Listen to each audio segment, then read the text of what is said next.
વાઘ બકરી. હા, તો આરી ચાથી ફેમસ છે તો એનું નામ વાઘ બકરી કેમ છે? જેમ બીજી બધી ચાનું નામ તો જેવી રીતના ટાટાની ચા, પછી લિપ્ટન ચા, એવી બધી ચા હોય છે. આનું નામ વાઘ બકરી કેમ પાડ્યું હશે? કે આ જંગલમાંથી એ લોકો લાવતા છે એટલે? ના ના બેટા, એનું કંઈક અલગ જ રીઝન છે.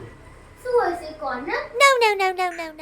આ ચા છે ને, રોજ સવારે વાઘ છે ને એ ઉઠી જાય, વહેલા ઉઠીને ચા બનાવે, પછી બકરીને ઉઠાડે, બકરી ઉઠીને નાવા ધોવાનું કરે, બ્રશ કરે, બધું રેડી થઈ પછી ટેબલ ઉપર આવીને બકરી બેસે, પછી વાઘ આવે અને પછી જે ચા બે જોડે પીવે ને એટલે એનું નામ પાડવામાં આવ્યું વાઘ બકરી. ખબર પડી? ડેડી, મને કેમ એવું લાગે છે કે આ સ્ટોરી તમે તમારી કીધી છે? મારા બેટા બધી ખબર પડે છે, તમે તમારી સ્ટોરી કીધી. બધું સમજે છે. આજના છોકરાઓને કશું શીખવાનું ના પડે, બધું શોર્ટમાં સમજી જાય છે.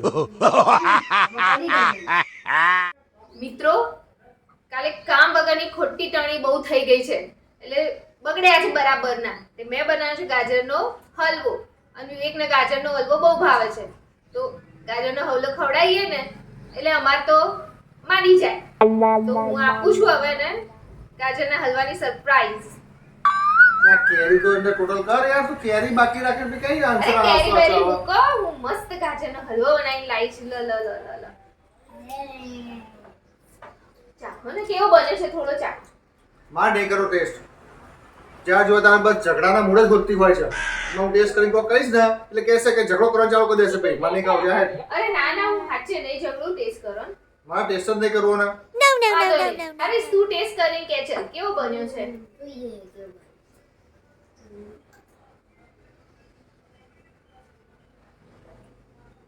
દોસ્તો, એક હતું, આ હલવો તો સારો નથી બન્યો, પણ જો હું એમ કહીશ ને કે હલવો સારો નથી બન્યો તો કદાચ મમ્મી મારા ધોઈલો પાક કાઢી દેશે. એવું કે બોલને સારો બન્યો.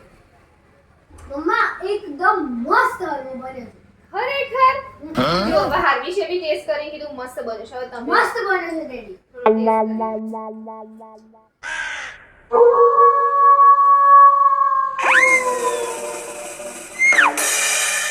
શું બનાવ્યું છે આ? ગાજરનો હલવો. શું હલવો? હા, મોરું સોણ જેવું છે. અંદર ખોડે નહીં, કશું કોઈ કે તો કશું છે નહીં અંદર. આવો હતો છે હલવો યાર. સના જેવું? હા, પેલા ભેંસાના પોદરા જેવું લાગે. હા, મોરો મોરો સોણ જેવું લાગે છે. સાલું, મને તો ખબર હતી કે આ માણસ બધું ટેસ્ટ કર્યું છે, પણ પોદળાનો ટેસ્ટ કર્યો છે આ માણસે. પોદળાનો?